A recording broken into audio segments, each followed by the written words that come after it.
ओम नमो भगवते वासुदेवाय।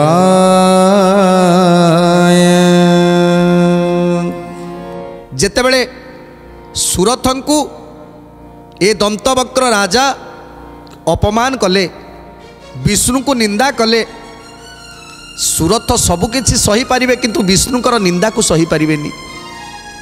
जो माने प्रभुंकर भक्त, जो माने प्रभु को सदा सर्वदा भजन करुथांती, भक्ति करुथांती। आजिकाली लोके जो माने देखिबे प्रभु को पाई सदा सर्वदा प्रभु को भक्ति करुथिबे, प्रभु को नाम प्रचार करुथिबे, सदा सर्वदा से मानक विपद आसुथिबो, लोक माने परिहास करुथिबे। आ जदि परिहास लोक माने करुछंती, से परिहास फलरे आमे जदि प्रभु को भाव भक्ति दूरे जावा ताहले आमे निश्चित बड़ भूल करिबा। तेणु जेते जे परिहास करू आम मार्गरे आमे जाउछंती, प्रभु को मार्गरे आमे जाउछंती। तेणु प्रभुंकर निंदा, प्रभुंकर अपमान आमे केबे सही पारिबानी।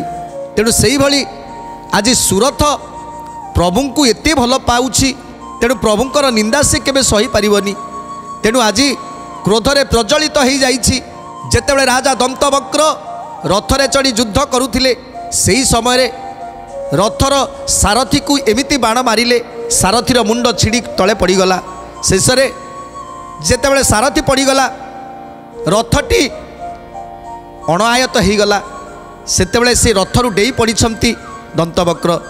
डेई पड़ी संगे संगे धाई धाई गोटे गज उपरे बसी पड़िछंती। जेतेबेले गजर मस्तकटी को छिड़े देइछंती सुरथ, सेतेबेले गज तले पड़ी जाइछि। आउ दंतवक्र पुणी तले धराशायी हो गले।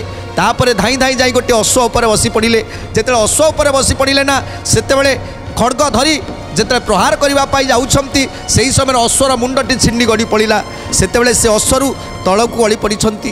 जेतेबेले अश्वर तले गली पड़िछंती, सेतेबेले एबे जीवन बंचैबा पाई धाउछंती दंतवक्र। दंतवक्र जीवन बंचैबाकू धाउछंती। एथर पाशुपति सरकु विद्ध करुछंती सुरथ। खंडा काडू काडू देखी सुना सकुमर, कतुरी नाराच संधि बिंधिला सत्वर। गोविंद माधव कृष्ण श्री मधुसूदन, गोविंद माधव कृष्ण श्री मधुसूदन। से बाण आकाश घटी असंगे पड़ी, चारि खुरा तुले तार मुंड गला छिड़ी। शस्त्राघाते दंतवक्र न पारिला चली, पछकू तान होई पड़िला कढली। पछकू तान होई पड़िला कढली, पछकू तान होई पड़िला कढली। पात्र मंत्री अमानात्य सन्निधिरे थिले, समदंड जाक आसी राजा को बेढ़िले। समदंड जाक आसी राजा को बेढ़िले, समदंड जाक आसी राजा को बेढ़िले। आज जेतेबेले निअस्त्र हो जाइछंती दंतवक्र, जो अश्व उपरे चढ़िले अश्वर शिर को काटिदेले। से अश्वरे जेतेबेले तले पड़ी जाइछंती, एथर आउ चली पारु नाहंती। धाई धाई जेतेबेले निज जीवन को बंचैबा पाई धाउछंती, सेही समय आसी पहुँची जाइछंती सबु सैन्य माने एवं साल्व राजा साल्व आसी बेढ़ी जाइछंती तांको चारिपटरे। तांको चारिपटे जेतेबेले बेढ़ी जाइछंती, सेतेबेले निजको आश्वस्त मने करूछि। अपूर्व रथरे चढ़ी गरजिण रागे, प्रवेश होइलासी सुरथर आगे। प्रवेश होइलासी सुरथर आगे, प्रवेश होइलासी सुरथर आगे। हाथी रथी पदाती जे अकलित सेना, एक कुआर एक बली सर्वे युद्ध मना। गोविंद माधव कृष्ण श्री मधुसूदन, गोविंद माधव कृष्ण श्री मधुसूदन। ଯେତେବେଳେ ଦନ୍ତବକ୍ର ପରାସ୍ତ ହୋଇଯାଇଛନ୍ତି ସେତେବେଳେ ସାଲ୍ୱ ରାଜା ସାଲ୍ୱ ଆସି ପହଞ୍ଚି ଯାଇଛନ୍ତି ସୁରଥଙ୍କ ନିକଟରେ। ରାଜା ସାଲ୍ୱଙ୍କର ଅନେକ ସୈନ୍ୟ ସାମନ୍ତଙ୍କ ସହ ଯେତେବେଳେ ଆସି ପହଞ୍ଚି ଯାଇଛନ୍ତି ସୁରଥଙ୍କ ନିକଟରେ ସେତେବେଳେ ସୁରଥକୁ କହୁଛନ୍ତି ଏଥର ତୋର ନିସ୍ତାର ନାହିଁ ରେ ସୁରଥ। ଆମେ ଭାବିଥିଲୁ ତୁ ବୋଧେ ସୁଧୁରି ଯିବୁ, ଆମ କଥାକୁ ରକ୍ଷା କରି ଆମ ସହିତ ମିଶିଯିବୁ, ହେଲେ ତୁ ଆମ କଥା ମାନିଲୁନି। ଦନ୍ତବକ୍ର ରାଜାକୁ ଯେଉଁଭଳି ଅପମାନ ଦେଇଛୁ ଆଜି ତୋର ନିସ୍ତାର ନାହିଁ। ଆଜି ତୋତେ ନିଶ୍ଚୟ ଆମେ ତୋତେ ମୃତ୍ୟୁ ମୁଖରେ ପକେଇବୁ। ହାଣ ହାଣ ମାର ମାର ଧ୍ୱନି ଭୟଙ୍କର, ଚରଣ ରେଣୁରେ ଦିଗ ଦିଶିଲା ଅନ୍ଧାର। ଚରଣ ରେଣୁରେ ଦିଗ ଦିଶିଲା ଅନ୍ଧାର, ଚରଣ ରେଣୁରେ ଦିଗ ଦିଶିଲା ଅନ୍ଧାର। ରାଜାର ଧାଉଡ଼ି ଦେଖି ଧାମନ୍ତି ସକଳେ, କେ କାହାକୁ ପଛ କରି ଆଗ ହୋଇ ଚଳେ। ପଦାତି ପଛରେ ଅଶ୍ୱ, ଅଶ୍ୱ ପଛେ ରଥି, ରଥି ପଛେ ହସ୍ତି ବଳ ହେଲେ ଜନ୍ତା ଜନ୍ତି। ଗୋବିନ୍ଦ ମାଧବ କୃଷ୍ଣ ଶ୍ରୀ ମଧୁସୂଦନ, ଗୋବିନ୍ଦ ମାଧବ କୃଷ୍ଣ ଶ୍ରୀ ମଧୁସୂଦନ। ସାଲ୍ୱ ରାଜାଙ୍କର ସୈନ୍ୟ ସାମନ୍ତ ହସ୍ତି ଗଜ ରଥ ରଥି ଆଜି ସମସ୍ତେ ଚାରିପଟେ ଘେରି ଯାଇଛନ୍ତି ସୁରଥକୁ ମାରିବା ପାଇଁ। ଯିଏ ସ୍ୱୟଂ ପ୍ରଭୁଙ୍କର ଆଶ୍ରିତ ତାର ବା ଏମାନେ କ'ଣ ବା କରିପାରିବେ? ତେଣୁ ଏସବୁକୁ ଦେଖି ସୁରଥଙ୍କ ମନରେ ଟିକିଏ ଭୟ ମଧ୍ୟ ନାହିଁ। ଦେଖୁଛନ୍ତି ଆଗରେ ଶତ୍ରୁମାନେ ଘମାଘୋଟ ହେଇ ଯେମିତି ହାତୀ ଉପରେ ହାତୀ, ଅଶ୍ୱ ଉପରେ ଅଶ୍ୱ, ରଥ ପରେ ରଥି, ସୈନ୍ୟ ସାମନ୍ତ ଆଜି ପଦାତିକ ବଳ ଏ ସମସ୍ତଙ୍କୁ ଦେଖି ଏକୁଟିଆ ଜଣେ ଲୋକ ଆଉ ଏତେ ସୈନ୍ୟ ଏମାନଙ୍କୁ ଦେଖି ଯେ କେହି ନା ଭୟ କରିଯିବା କଥା। ହେଲେ ସୁରଥଙ୍କ ମନରେ ଟିକିଏ ବି ଭୟ ନାହିଁ। କାରଣ ଯିଏ ପ୍ରଭୁଙ୍କର ଆଶ୍ରିତ ଅଛି ତାର ବା ଡର କାହାକୁ ନା ଭୟ କାହାକୁ? ତେଣୁ ସୁରଥ କହୁଛନ୍ତି ଏଥର ତମମାନଙ୍କର ମୃତ୍ୟୁ ସୁନିଶ୍ଚିତ। ହେ ରାଜା ସାଲ୍ୱ, ଏଥର ତୁମର ସୈନ୍ୟ ସାମନ୍ତ ମାନଙ୍କୁ ମଧ୍ୟ ମୁଁ ଆଜି ବିନାଶ କରିବି। କତୁରୀ ନାରାଚ ସତେ ତୁଣିରରୁ କାଢ଼ି, ଗୁଣେ ସନ୍ଧି ବରସିଲା ଧনুର୍ବେଦ ପଢ଼ି। ଗୋବିନ୍ଦ ମାଧବ କୃଷ୍ଣ ଶ୍ରୀ ମଧୁସୂଦନ, ଗୋବିନ୍ଦ ମାଧବ କୃଷ୍ଣ ଶ୍ରୀ ମଧୁସୂଦନ। ଗୁଣେ ପଞ୍ଚଶତ ବାଣ ଧନୁ ମଧ୍ୟେ ଯଖି, ଚାଉ ଚାଉ ବିନ୍ଧିଲା ସେ ଉପ୍ରଧ ଉପେକ୍ଷୀ। ଚାହୁଁ ଚାହୁଁ ବିନ୍ଧିଲା ସେ ଉପ୍ରଧ ଉପେକ୍ଷୀ, ଚାହୁଁ ଚାହୁଁ ବିନ୍ଧିଲା ସେ ଉପଧ ଉପେକ୍ଷୀ। ଏଥର ନିଜ ତୁଣିରରୁ ବାହାର କଲେ ତୀର। ଯେଉଁ ତୀରର ନାଁ କତୁରୀ ତୀର। ସେ କତୁରୀ ତୀରକୁ ଯେତେବେଳେ ବିନ୍ଧି ଦେଇଛନ୍ତି ଆକାଶ ମାର୍ଗକୁ, ଆଉ ଆକାଶ ମାର୍ଗରେ ଲକ୍ଷ ଲକ୍ଷ କୋଟି କୋଟି କୋଟି କୋଟି ତୀର ହେଇ ଯେତେବେଳେ ବର୍ଷା ଆକାରରେ ପଡ଼ିଛନ୍ତି ସେତେବେଳେ ଜଣ ଜଣ କରି ସମସ୍ତଙ୍କର ପ୍ରାଣବାୟୁ ଉଡ଼ିଗଲା। ସେ ରଥ ରଥି ଗଜ ଅଶ୍ୱ ଏମାନେ ସମସ୍ତେ ଧରାଶାୟୀ ହେଇଯାଇଛନ୍ତି। ତେଣୁ ଯେତେବେଳେ ସମସ୍ତେ ଧରାଶାୟୀ ହେଇଯାଉଛନ୍ତି ଆଶ୍ଚର୍ଯ୍ୟ ହେଉଛନ୍ତି। ଯେତେବେଳେ ବାଣ ବିନ୍ଧୁଛନ୍ତି ସାଲ୍ୱ ରାଜା ସେତେବେଳେ ସେ ବାଣକୁ ମଧ୍ୟ ନିପାତ କରୁଛନ୍ତି ଆଜି ସୁରଥ। ସାରଥି ସହିତେ ରଥି ମଲେ ଅପ୍ରମାଣ, ପୁଣି ମଲେ ଅପ୍ରମାଣ। ଅତ୍ୟନ୍ତ କୋପେ ସୁରଥ ବିନ୍ଧେ ପୁଣ ପୁଣ, ଏବେ ବିନ୍ଧେ ପୁଣ ପୁଣ। ଗୋବିନ୍ଦ ମାଧବ କୃଷ୍ଣ ଶ୍ରୀ ମଧୁସୂଦନ, ପ୍ରଭୁ ଶ୍ରୀ ମଧୁସୂଦନ। ଗୋବିନ୍ଦ ମାଧବ କୃଷ୍ଣ ଶ୍ରୀ ମଧୁସୂଦନ, ପ୍ରଭୁ ଶ୍ରୀ ମଧୁସୂଦନ। କାହାର କର ଚରଣ ଅଣ୍ଟା ଗଲା ଛିଡ଼ି, ପୁଣି ଅଣ୍ଟା ଗଲା ଛିଡ଼ି। पवनास्त्रे केते सेना पळाइले उड़ी पुणी पळाइले उड़ी गोविंद माधव कृष्ण श्री मधुसूदन प्रभु श्री मधुसूदन गोविंद माधव कृष्ण श्री मधुसूदन प्रभु श्री मधुसूदन।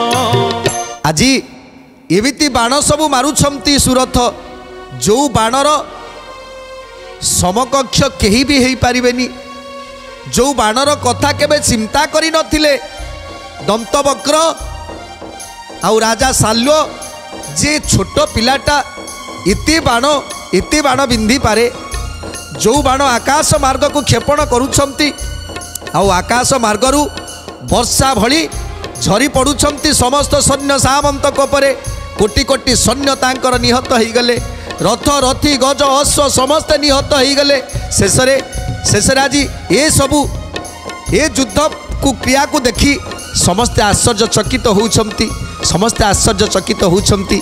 तेणु आज जेतेबेले नाना प्रकारर शरक विद्ध करी ए दंतवक्र राजा एवं साल्व राजांकर सैन्य सामंत को निहत करि देइछंती आउ कहार गोड़ छिंडिची तो कार अंटा पाखरु चली जाइछि कार बेकटा कटि जाइछि तो काउ कार हाथ दुईटी नाही एमिति भावरे जेतेबेले मेद मेद आज पड़ी रही सेही समय जो जगार युद्ध होउथिला से होछि चंडी चामुंडांकर जगह।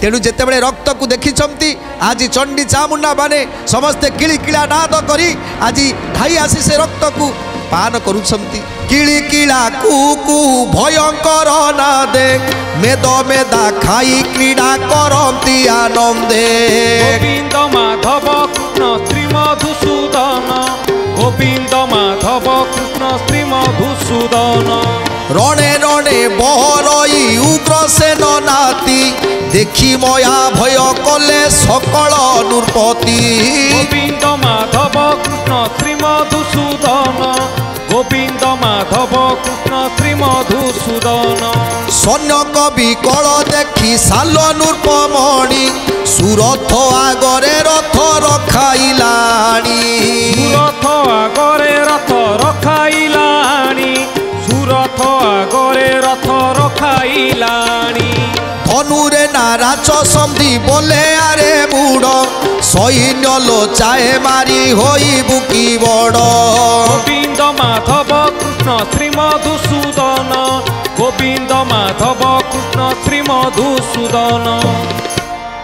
आज जेतेबेले साल्व राजा देखुछंती जे तांको सैन्य बल माने केमिति आकुल चित्कार करुछंती कहार गंडी नाही मुंडटा अछि कहार गोड़ अंटा पाखरु तार कटि जाइछि विकल चित्कार करुछि आउ सी जेतेबेले चंडी चामुंडा माने आसी से मेद मेदा उपरे बसी से लोहित को पान करुछंती रक्त को पान करुछंती सेतेबेले विकटाल शब्द ए किलिकिला शब्द ए घोर लह लह जिह्वा करी आज चंडी चामुंडा माने से शोणित को पान करुछंती ए सब को देखी थरी उठिछंती राजा साल्व शेषरे साहस बांधी आसी सुरथ निकटरे रथटा को अटकई देइछंती आउ निज बाहस्पट मारुछंती राजा कहीं से होचंती क्षत्रिय भय लगुले मध्य ए चंडी चामुंडाकर किलिकिला नाद ए गह गह शब्द रे छातीटा थरी उठुथिले मध्य तथापि साहस बांधिचंती कारण से होचंती क्षत्रिय। तेणु साहस बांधी आसी जेतले सुरथ निकटरे पहुँची जाइछंती चिंता करुछंती ये सुरथ आकु भाबिथिलु आमे कौन आकु आमे भाबिथिलु कौन ये सान पिलाटा ये आम सहित कि युद्ध करिवो हेले किछि मुहूर्त आम सबु सैन्य सामंत को धराशायी करदेला सबु सैन्य सामंत को धराशायी करदेला शेषरे दंतवक्र प्राण को नहीं गला दंतवक्र निधन हो गले। तेणु आज जेतले सुरथ निकटरे पहुँची जाइछि रथ सेतेबेले कहउछंती सुरथ को धनुरे नाराच संधि बोले आरे बूढ़ सैन्य लोचाए मारी होई बुकी बड़ सैन्य लोचाए मारी होई बुकी बड़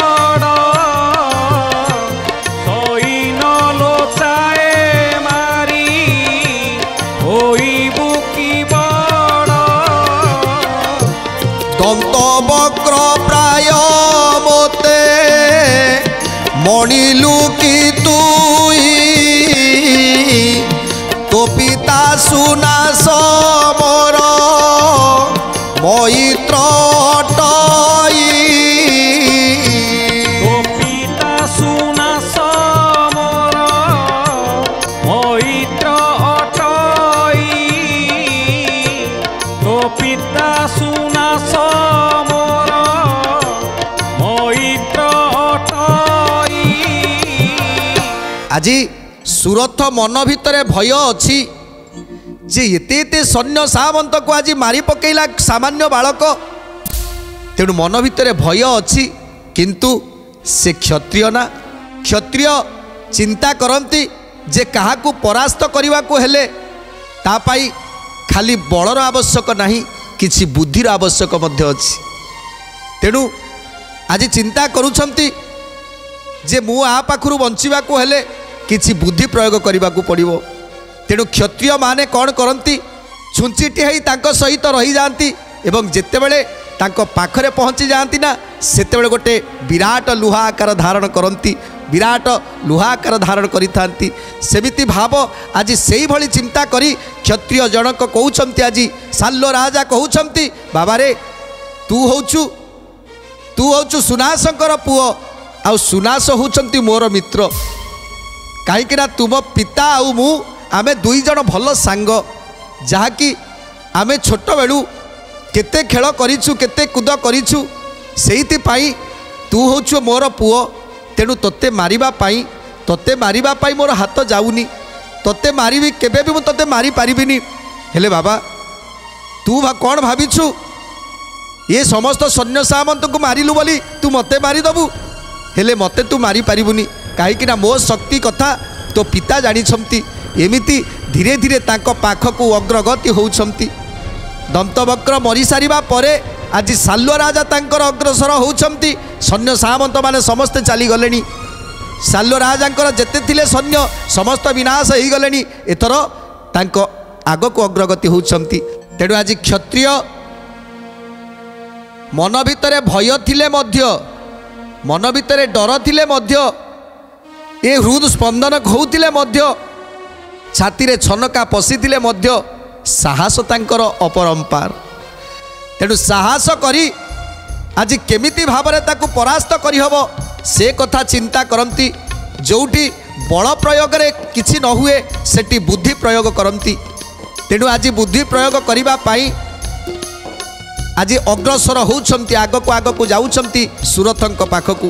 ଆଉ ସୁରଥଙ୍କୁ ବୁଝେଇବାକୁ ଚେଷ୍ଟା କରିବା ପାଇଁ ଚିନ୍ତା କରୁଛନ୍ତି ଯେ ବାବା ତୋ ପିତା ହେଉଛି ମୋର ସାଙ୍ଗ, ତେଣୁ ତୋ ପିତା ଆଉ ମୁଁ ଦୁଇ ଜଣ ମିଶି କେତେ କ'ଣ ଖେଳିଛୁ, କେତେ ସାଙ୍ଗସାଥି ହେଇ ବୁଲିଛୁ। ହେଲେ ସେଇଥିପାଇଁ ସେଇ ହିସାବରେ ତୁ ହେଉଛୁ ମୋର ପୁଅ, ତେଣୁ ସେ ପୁଅ ହିସାବରେ ମୁଁ ତୋତେ କେବେ ମାରିପାରିବିନି। ତୁ ମୋ ସୈନ୍ୟ ସାମନ୍ତକୁ ମାରିଦେଲୁ ବୋଲି ତୁ କ'ଣ ଭାବୁଛୁ ମୋତେ ମାରିପାରିବୁ? କାରଣ ମୋର ବଳ କଥା କଂସ ରାଜା ଜାଣିଛନ୍ତି, ମୋର ବଳ କଥା ଉଗ୍ରସେନ ଜାଣିଛନ୍ତି, ମୋର ବଳ କଥା ତୁମ ପିତା ସୁନାସ ଜାଣିଛନ୍ତି। ତେଣୁ ମୋତେ କେବେ ମାରିପାରିବୁନି। କେବଳ ମୁଁ ତୋତେ ଦୟା କରୁଛି ଯେ ତୁ ଏ ଯୁଦ୍ଧରୁ ନିବୃତ୍ତ ରହ, ଆଉ ଯୁଦ୍ଧ କରନା, ତୁ ଏଠୁ ଚାଲିଯା। ଆମେ କୃଷ୍ଣକୁ ବୁଝେଇବୁ, ଏ କୃଷ୍ଣ ବଳରାମକୁ ବୁଝେଇବୁ। ଯଦି ସେମାନେ ନ ବୁଝିବେ ସେମାନଙ୍କ ସହିତ ଯୁଦ୍ଧ କରିବୁ। ବାବା ତୁ ଏଥିରେ ମୁଣ୍ଡ ନ ପୁରେଇ, ତୁ ଏଠି ଯୁଦ୍ଧ ନ କରି ତୁ ଏଠୁ ଚାଲିଯା। ଯେତେବେଳେ ବୁଝେଇବା ପାଇଁ ଚେଷ୍ଟା କରୁଛନ୍ତି ସେତେବେଳେ ସୁରଥ କ'ଣ କଲେ, ଦନ୍ତ ବକ୍ର ପ୍ରାୟ ମୋତେ ମଣିଲୁ କି ତୁଇ ତୋ ପିତା ସୁନାସ ମୋର ମୈତ୍ର ଅଟଇ। ସୁନାସ ମୋର ମୈତ୍ର ଅଟଇ, ତୋ ପିତା ସୁନାସ ମୋର ମୈତ୍ର ଅଟଇ। ସେହି ଧର୍ମ ରଖି ମୋତେ କରିଥିଲେ ପୂଜା, ମୋ ବଳେ ମଥୁରାପୁରେ ହୋଇଥାନ୍ତୁ ରାଜା। ମଥୁରାପୁରେ ହୋଇଥାନ୍ତୁ ରାଜା, ମୋ ବଳେ ମଥୁରାପୁରେ ହୋଇଥାନ୍ତୁ ରାଜା। कहले जितेबले तो पिता होउछंती मोर सांग तेणु तो पितांकर जितेबले मु सांग सेतेबले तू मो पाखकू चली आसे मो पाखरे रह मु तोते राजा करदेवी तू ए युद्धरे विरति रह तू आ युद्ध कर ना तू चली आसे मो पाखकू जितेबले ए कथा शुणीदेले सुरथ कहउचंती रे रे मूढ़ पामर तू कौन भावुछु तोर ए मिठा मिठा कथारे मु भली जीवी तो मिठा कथारे मु केबे भलिबा लोक नुह मु आजी तो सैन्य सामंत को विनाश करिछि आउ जदि पारुछु तू एठू चली जा जदि पारुछु तू एठी तो जीवन नहीं कि चली जा ता नहेले तते मध्य मु एठी धराशायी करिदेबी आउ तते जीवन रु मारिदेबी तेणु तू एठी चली जा जेतेबले साल्व राजा देखिले ये सुरथ ये कौनसी कथा मध्य शुणा नहीं किछि मध्य शुणिबनी शेषरे क्रोधरे जर्जरित हेई कहउछंती आज साल्व कहउछंती तू दान करी जेबे अरजिलु पाप आजी ठारू तोर मनुसिरी हेला लोप आजी ठारू तोर मनुसिरी हेला लोप आजी ठारू तोर मनुसिरी हेला लोप तेणु कहले अरे तो पितार सांग दृष्टि मु तोते भल भावुली मु तोते भल शिक्षा दउथिली हेले तू मोर शिक्षा को ग्रहण करने इच्छुक नुह तेणु से एथर मते सबु धर्म को त्याग करी एथर तो सहित युद्ध करने पड़ो तेणु आउ कौन कटु भाषा प्रयोग करुछंती सुरथ को सुंदर कथा जानिबा परवर्ती अध्याय आज तो समय इशारा देलानी तेणु बाणी की विराम दवा टी प्रभुंकर नाम संकीर्तन करी आज कार्यक्रम को समाप्त करिबा। राधे गोविंद गोविंद बोल जय गोविंद गोविंद बोल राधे गोविंद गोविंद बोल जय गोविंद गोविंद बोल गोविंद बोलो गोपाल बोलो राधा राधा गोविंद बोलो गोविंद बोलो गोपाल बोलो राधा राधा गोविंद बोलो गोविंद गोविंद बोलो जय गोविंद गोपाल बोलो गोविंद गोविंद बोलो जय गोविंद गोपाल बोलो गोविंद गोविंद बोलो जय गोविंद गोविंद बोलो राधे गोविंद गोविंद बोलो जय गोविंद गोविंद बोलो।